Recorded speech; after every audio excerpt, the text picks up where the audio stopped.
Before we jump into this episode, I wanted to remind you that my live in-person event, Mindset in Action Live, is coming to you on the 3rd of April. It's going to take place in Wellingborough, Northamptonshire, which is lovely and central in the country. So do come along. Tickets are £95 right now. But if you're listening to the podcast, use birthday 10 to get 10% off tickets. It's going to be a day jam-packed full of exciting business knowledge, but also a little bit of well-being because we need to get the balance right? So come and join me and my 7 guests as we give you a day of absolutely fantastic information that you can take home and use in your business.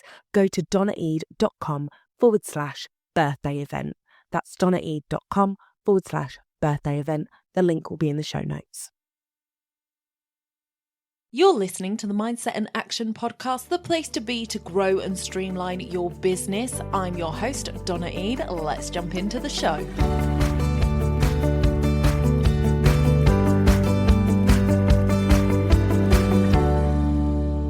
Welcome back to the podcast, everybody. Now, we have got a little bit of a different program for you today, and I am sitting in my living room, which is a little bit different. I'm also hand holding my mic, which I have seen other podcasters do on video podcasts, but I'm not sure it's the best method, especially with this particular microphone. So we will see how it goes. However, what is different about this program? Well, it is episode 300, technically 301, but we're ignoring the one that I didn't count as an episode. So episode 300, which is a big deal, and normally on big number episodes or, celebratory episodes, I would do a look back episode where I look at the most popular episodes that we've had on the show so that you've got a playlist to go back and listen to. But my 5th birthday is coming up and I'm obviously going to do something along those lines in April. So I didn't want to have 2 back-to-back episodes like that. However, I do realise that with 52 weeks in the year and the fact that I don't do episodes over Christmas means that my birthday is always around a pivotal number. So it probably will happen again at some point, but I'll think of something different for next year. But this year, what I'm focusing on is something very different for the podcast. I have spoke about this topic before, but this week is something very special in the podcasting space, and it is Podcasthon time. So what that is a organisation that has set up to collaborate or have lots of podcasts collaborate to distribute episodes this week that are highlighting charities. So it's not one specific charity, it's lots of different charities, but it is the podcast world's chance to highlight charities that mean something to us. So I came across this, I signed up to be part of it. I've got a few of my clients have signed up to be part of it. And I think it's a really great way of giving charities a bit of a highlight, especially since COVID. It has been very, very difficult for charities to survive and come back from the loss of fundraising that they had over that time period. So I think it is a great opportunity for us to highlight some charities. So that's why this week I am not going to be talking about business. I hope you'll continue to listen, but instead I'm going to share my story with alopecia areata. And I will talk to you about the Little Princesses Trust, which is an organisation that makes real hair wigs for children. So let's go back to when I was 18 years old. I was living out of home by this time. I had been for almost 2 years. So I was living alone. 18, I was with a friend. So I had a roommate, but I was living outside of parental responsibility. So I was on my own, paying my bills, paying my rent, going to work, doing all the things. And I noticed that my hair was falling out. and it freaked me out.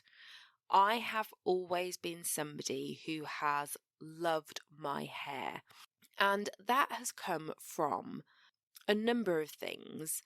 But one of the pivotal moments for me was when one of my teachers said to my mum how beautiful my hair was and told me that I should never dye it and never cut it. And I was a beautiful auburn colour as a child, so it had quite a lot of sort of very deep toned red in it. And I will put a photo up on my social media so that you can see the colour of my hair. Actually, what I'll do is I'll put it in my group. So if you go to Start Podcast UK with Donna Eade, then you will find it there. I will pop up a picture of me as a child that really sort of showcases the auburnness of my hair. And it was beautiful. As an adult now, I can look back and go, my hair was beautiful. But the thing is kids are mean. And, you know, despite the fact that I wasn't an orange ginger, people would call me Carrots. At junior school, I got called Carrots. That's when my hair was very auburn. And it was all in jest. It was all in good fun. It was never, there was never any malice behind it. But when I got to senior school, I got a lot of teasing and I was bullied for my hair colour. Well, I don't think it was really my hair colour. That was just something to pick on. But yeah, I had a lot of tormented years during my senior school life because of the colour of my hair, because of who I was. I don't know. And it was hard. But what the teacher had said really stuck with me, and I didn't dye my hair until I was well into my 20s, and I didn't cut it off until I was well into my 20s, and I only cut my hair into a bob once, I think, and it was sort of a Converse bob, so it was longer in the front, shorter in the back, and I had it cut like that once, and then I let it grow out, and I never did that again. So I have quite an attachment to my hair. So when it started falling out when I was 18, I was absolutely petrified about what was happening, because for me, my hair was kind of my crowning jewel. That was my beauty. That was everything to me. It was my identity. And I think most women will understand that feeling of how much their hair is part of who they are. There are obviously some women out there that don't give two hoots. They're quite happy to dye it, cut it, shave it, do all sorts of things with it, really play with it, and they're not bothered by their hair.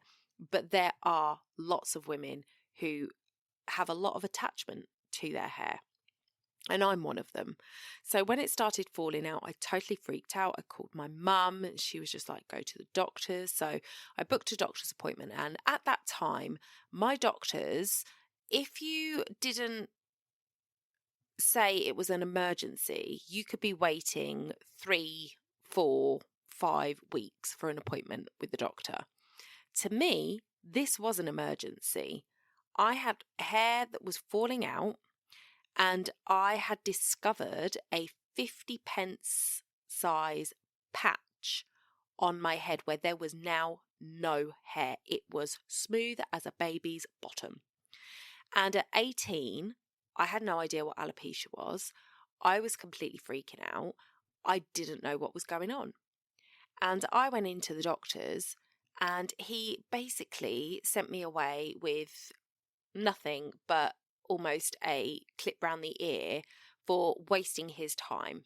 And his exact words were, there could be somebody in the waiting room with heart palpitations, and you have just taken their time. So he completely dismissed my feelings and the issue that I was having, and told me that somebody in the waiting room could be having heart issues. And I called my mum in tears, and she was like, Donna, if there was somebody in the waiting room with heart issues, they should be in an ambulance, not doctor's office, which is absolutely true. So at that point, I didn't really get an answer. And to be honest with you, the doctors have never really diagnosed me. I Googled what it was after I had my second patch. And I had learned about alopecia from Gail Porter, who famously suffers with alopecia, TV presenter, and she told her story and was a big advocate for it back at that time. I'm sure she still is. And that's what I learned about alopecia. And that is where I learned that there were alternatives to alopecia. It wasn't just a one and done. It wasn't that you lose all your hair. So with alopecia areata, it means that you will lose hair in one specific spot, and it's what I colloquially call patch alopecia. So you will get a patch of hair that falls out, and it will usually regrow, thankfully. So I have had about 5 different patches on different spots of my head over the last 20 years. Now, I would say for the last 9, 10 years, I have been free of any patches. I have had times where my hair has fallen out a lot more than I thought it should be. In fact, one day I actually counted the number of hairs. This is in the last 5 years. I counted the number of hairs that had come out of my head when I was just doing a normal hair wash day and brushing through my hair after it was dried. And there was over 400 strands in there. And I was freaking out thinking, oh gosh, I can't find a patch. This is the time where it's actually going to be my whole head. Now, I don't think that's the way alopecia works, in terms of if you have patch alopecia, you could then develop full-blown alopecia. I'm not sure that it works that way. I haven't looked into it too deeply though. But yeah, I would get a patch at the base of my neck, and then I would have to wear my hair down all the time because otherwise you could see it. I had patch right on the top of my head on my part line, so I had to either part my hair on the side or wear my hair up all the time to hide it. And then I had a patch that was sort of on the side of my head, so if I wore my hair down you didn't notice it so much, but if I wore it up I had to be careful to sort of do a bit of a comb over job so that you couldn't see it. So it's not been a huge thing in terms of dealing with the results. Obviously it's quite easy to cover up, but it was just always a worry to me that this was going to be the time that it was all going to fall out. And alopecia areata is usually brought on, or one of the ways that it is brought on is through stress. So that is something that I have realised, is that it is a stress response for me. And when I was 18, I was in a very, very stressful place. So it's not surprising that that first patch appeared. So that's kind of my experience with alopecia, and it has given me a special empathy for anybody who suffers with hair loss for whatever reason, because I understand how that can affect somebody and how much hair can mean to somebody. So it was back in 2020, or I have been toying with the idea over the last probably 10 years of, do I cut my hair again? Whenever it was time to get my hair cut, it was like, do I go for a big chop and go back to a bob? Because the thing about my hair was, at the time in 2020, it was sort of down to my hips, and I hadn't had it cut for a while, and it was beautiful. I absolutely loved it. I loved plaiting it, but it was a case of that it was either being washed and then in plaits, or it was stuck on top of my head, because there was just so much of it. And my hair does still fall out a lot. So I do have a lot more fallout than most people do with their hair. And my hair would just get everywhere and be in my way. So it would always get tied up. So I was like, I'm not really taking advantage of the fact that it's as long as it is. Should I just cut it? And so I would toy, and every time I'd get in the chair, I'd be like, no, I'm not going to do it. Keep it long. Just trim it. And so something in me, I don't know what it was, made the decision that in 2020, I was going to chop my hair off. But to make me feel better about it, I was going to donate my hair to the Little Princess Trust. So the Little Princess Trust is an organisation that creates real hair wigs for children, generally going through cancer treatments, but also dealing with other hair loss issues. So I was really thrilled to be able to give them my hair. So that was the thing that kind of made it like, okay, I'm going to give my hair away and somebody's going to benefit from it being cut off. So that makes me feel better about having it done. And then I decided that actually I would also look at raising money. Now, one of the charities that I have been a huge supporter of for my whole entire adult life is Cancer Research UK. When I was a photographer, I did a calendar that depicted cancer survivors on every month, with the exception of one where I showcased a local girl who had lost her life. I think it was leukemia she had. So there was only one loss, but 11 stories of survival. And it was just a beautiful thing to do. And we raised about £500 for Cancer Research UK with that. And so I was like, well, if I'm going to be donating my hair to a charity that provides wigs to children that have been through sort of radiotherapy and such, then I want to also raise some money for cancer research because it's an important charity to me. And then another charity that I've also supported over the years is Macmillan. I've always heard such positive things about people's experiences with Macmillan and what a difference they have made to the lives of the people that they help, that I was just like, this really, they all fit together. So I decided that actually in cutting my hair, I would raise money for those three charities. So raise money for Little Princess Trust, Cancer Research UK and Macmillan. And I didn't think that I would raise much. I think my first target was something like £150. If I could just raise £50 for each charity and donate my hair, that would be good. And I ended up raising £1,400. And that is in huge thanks to my business network. So if I hadn't had my business network, I don't think we would have got anywhere close to that. But the Business Women Unlimited network really came through to support me in that. They shared it, they supported it, and then other groups that I were in shared it as well. And it just made a huge difference. And I was absolutely blown away. However, it did make me like, oh my gosh, I now actually have to do this. And my appointment had to be put back because of COVID restrictions and things. So it was actually in April 2021 that I had the cut done. And we cut, because I went for the convex bob again, so we cut 16 inches off the front and 20 inches off the back. And I got to donate that to the Little Princesses Trust. And the reason that I was so thrilled with that is that the Little Princesses Trust really struggled to get long hair donations, and I think it's probably because of the same reason that I struggled with it, is because people, like, the longer it gets, the more attached I think we get to it. But generally speaking, you have to have at least 7 inches to donate, and your hair needs to be of a regular hair colour.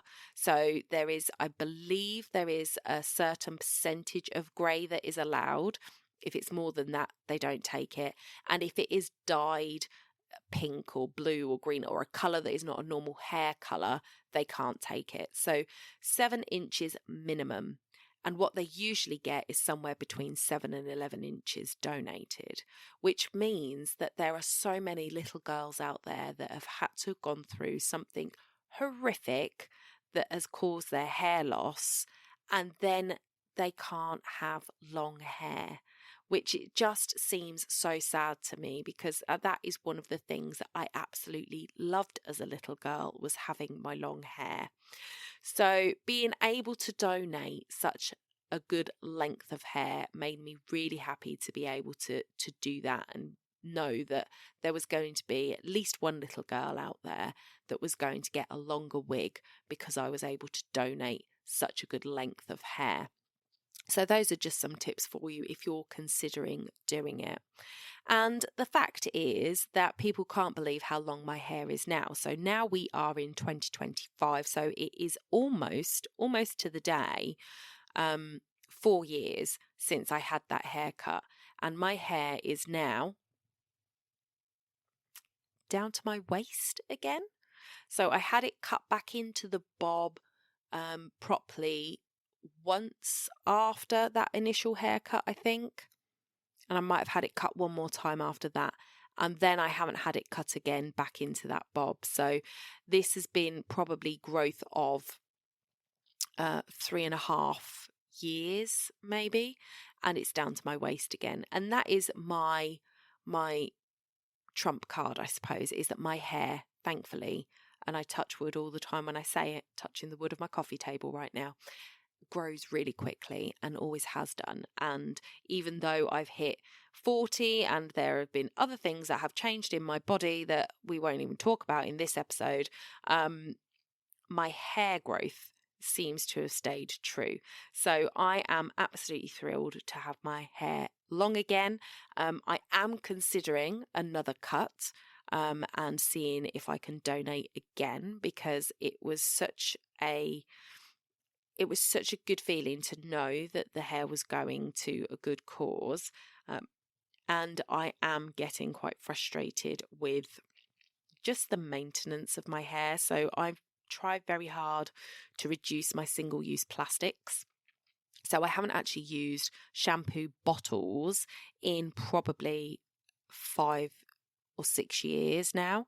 And although it cleans my hair, I do find that drying my hair, I don't like to put heat on it. So if I do put it up in plaits, I find that it doesn't quite dry properly, and it can get a little bit greasy, and I get like one good day out of it and not a lot else. And if it was shorter, I would wash it more often. And so I'm toying with the idea of potentially doing another donation at some point. I don't think I'll do the fundraising part of it. It was quite stressful and scary, and I don't know about that, but I did want to raise the profile of the Little Princess Trust in this podcast and say to you, if you have ever considered chopping your hair off, please do consider donating the hair that you cut, especially if you've got over 11 inches, which is what they struggle to get anything longer than that. But if you've got 7 inches or more to cut off, then please do consider donating to the Little Princess Trust, or consider growing out your hair so that you can do a donation. That would be a wonderful thing. Because it is something that we do hold very dear. A lot of people hold very dear, and I can't imagine being a child in this world where children can be so cruel. There are a lot of very kind children out there, but there are a lot of children that just, I don't know, they don't think before they speak, they don't understand, or they are just being mean and will say horrible things. So if a child has been through something like cancer and has lost their hair from that, and they have been through so much already, going back into school and having kids comment on the fact that they haven't got any hair, and usually the chemo, it takes all hair, so it's eyelashes, eyebrows, the hair on your head, everything. So having kids say mean things to you is just one thing that you just don't need when you've been through that. So being able to help them by providing hair that can give them a nice realistic wig that can be theirs and that they can look after and that they can feel pretty again. They are always pretty with or without hair, but you know what it's like when you don't feel pretty. It's one of those things, it is an internal thing, and when they see all their friends being able to have plaits and ponytails and doing things with their hair and having it curled and all of that thing, and not being able to do that themselves, it's got to be really, really tough.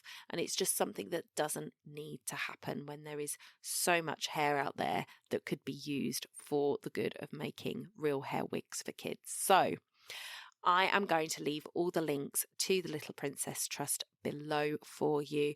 I hope you have enjoyed listening to my story today.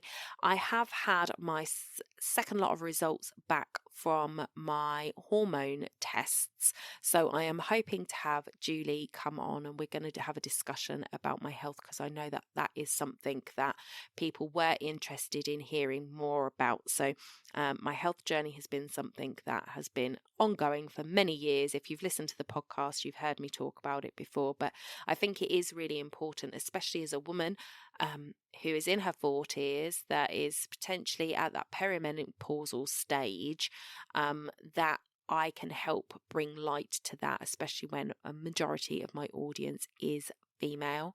And the guys that are listening, you need to know this stuff too, because you may have a wife, a partner, a girlfriend that is going through it, and just being able to understand a little bit more about what women have to go through in terms of their health and their body changes at this time of life could be really helpful for you to just extend a little more grace. So stay tuned for that one. Hope you enjoyed listening to this story. All of the information for the Little Princess Trust will be down below, and I will also link the Podcasthon information so you can go and listen to some other podcasts and learn about some other charities that are important to other podcasters. So that would be great if you would do that. Other than that, it just leaves me to say, don't forget that the in-person Mindset in Action Live is coming to you on the 3rd of April. I am so thrilled to be able to bring this to you. At the weekend, I went and spent some time with Andrea Rainsford, who is going to be one of the speakers at my event. She was holding one of her in-person events, and it was absolutely fantastic hearing her speak, hearing Nicholas speak, who is also going to be speaking at my event, and just feeling that buzz. There is nothing like being in a room of people that are just aligned. And what I said was, at the table, somebody turned around and said, I was really nervous about coming here by myself and not knowing anybody. And it's been such a lovely experience to be here in this room with these people. And I said, the thing is if you might not know anybody else, but everybody in this room pretty much knows Andrea, and they like her and they gel with her personality. So if that's the case, it's likely that you're going to get on with most of the people in the room because you get on with her. And I'd like to think that that's going to be the same with my event, that you either know one of my speakers or you know me. And in doing that, we're just bringing like-minded people together. So all of the people that I've got on my list right now, I know that they are going to be fantastic people for you to talk to. So if you're sitting on the fence, jump off it right now, because we are going to be getting together to have 6 fantastic speakers speaking about business fundamentals, help you grow and streamline your business.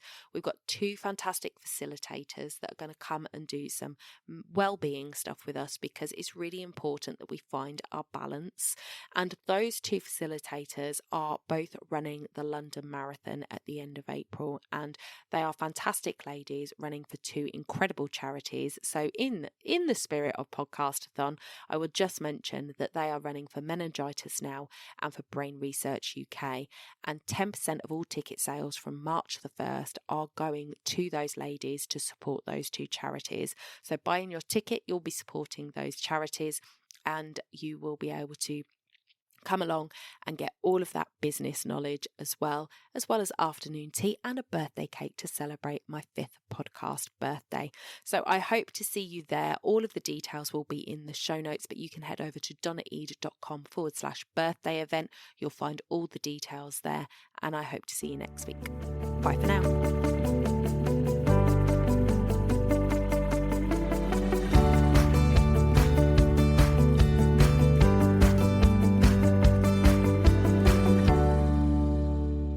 Don't forget to hit those stars and leave a review of the podcast where you listen if you found value in what you heard today. It's a free way you can help the podcast reach more people just like you.